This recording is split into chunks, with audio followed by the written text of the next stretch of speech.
तर तिकडे सिन्नरलाही मुसळधार पावसानं मोठा तडाखा दिलाय। सिन्नर बाजार समितीत मोठ्या प्रमाणात कांदा भिजलाय। व्यापाऱ्यांनी साठवलेला शेकडो क्विंटल कांदा या पावसानं पूर्णतः भिजलाय। लाखो रुपये किमतीचा कांदा अक्षरशः मातीमोल झालाय, सडायला लागलाय। सिन्नरमधली ही परिस्थिती बाजारपेठेत व्यापाऱ्यांनी लाखो टन कांदा साठवला होता, शेकडो टन कांदा साठवलेला त्याचं नुकसान झालंय। अपडेट्स घेऊयात आमचे प्रतिनिधी अभिजित सोनावणे यांच्याकडून। अभिजित, या दृश्यांमधूनच लक्षात येते शेकडो टन कांदा अक्षरशः सडलाय।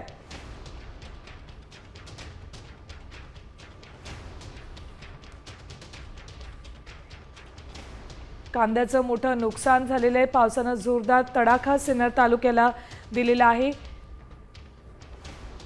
सगळा कांदा भिजला आणि अक्षरशः असा जमिनीवर पडलाय, सडलाय हा कांदा। शेकडो टन कांदा इथे व्यापाऱ्यांनी साठवून ठेवला होता, मात्र या कांद्याचं पावसानं पूर्ण नुकसान केलंय। अक्षरशः मातीमोल झालाय हा कांदा, मोठं नुकसान यात झालेलं आहे। सिन्नरला पावसानं जोरदार तडाखा दिलाय। मुसळधार पाऊस या भागामध्ये झाला आणि त्यामुळे बाजारपेठेत पाणी साचलं आणि त्यानंतर हा कांदाही पूर्ण भिजला। साठवलेला कांदा भिजल्यानं आता मोठं नुकसान झालेलं आहे। संपूर्ण परिसरात हा गुलाबी चिखल इथे कांद्याचा दिसतोय।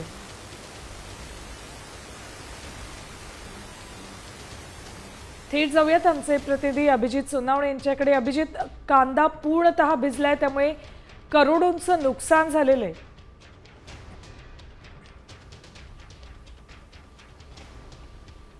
खरं आहे, काल अवघ्या 2 तासामध्ये सिन्नरमध्ये 144 मिलीमीटर पाऊस झाला आहे। ढगफुटी सदृश्य पाऊस झाला आणि त्यामुळे सिन्नरच्या बाजार समितीमध्ये जो कांदा व्यापाऱ्यांनी साठवलेला होता तो पूर्णपणे पाण्यात होता। या दृश्यांमध्ये मी तुम्हाला दाखवतोय, हे खरं तर जे शेड आहेत कांदा साठवण्याचे त्याच्या बाजूचा हा नाला आहे आणि पूर्णपणे पाण्यामध्ये वाहून हा सगळा कांदा आता या नाल्यामध्ये वाहून आलेला आपल्याला पाहायला मिळेल। संपूर्ण शेडमध्ये काल पाणी भरलेलं होतं आणि हे सगळे कांदे जे आहे ते वाहून या ठिकाणी अशा पद्धतीने सगळ्याच ठिकाणी वाहून आलेले आपल्याला पाहायला मिळतील। जवळपास एका शेडमध्ये 350 ते 400 क्विंटल कांदा साठवण्याची क्षमता आहे आणि इतक्या मोठ्या प्रमाणात हा सगळा कांदा या ठिकाणी जो साठवून ठेवलेला होता तो पूर्णपणे भिजून त्याचं नुकसान झालेलं आहे आणि अगदी लाखो रुपयांचं नुकसान यामुळे खरं तर आता झालेलं आपल्याला पाहायला मिळेल। कारण हे बघा, संपूर्ण हे सगळं पाणी होतं आणि हा कांदा जो आहे तो पूर्णपणे आता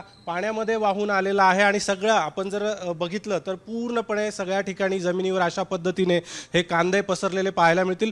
काल ज्या पद्धतीने या सगळ्या भागामध्ये पाणी साचलेलं होतं त्यानंतर हा सगळा कांदा जो आहे तो अशा पद्धतीने वाहून आलेला आहे आणि पूर्णपणे या कांद्याचं आता नुकसान झालंय। कारण हा अगदी कांद्याचा गुलाबी चिखल या ठिकाणी झालेला आहे। अभिजित, धन्यवाद संपूर्ण माहितीसाठी। साठवलेला शेकडो क्विंटल कांदा या पावसात भिजला आहे। सिन्नर भागातली ही दृश्य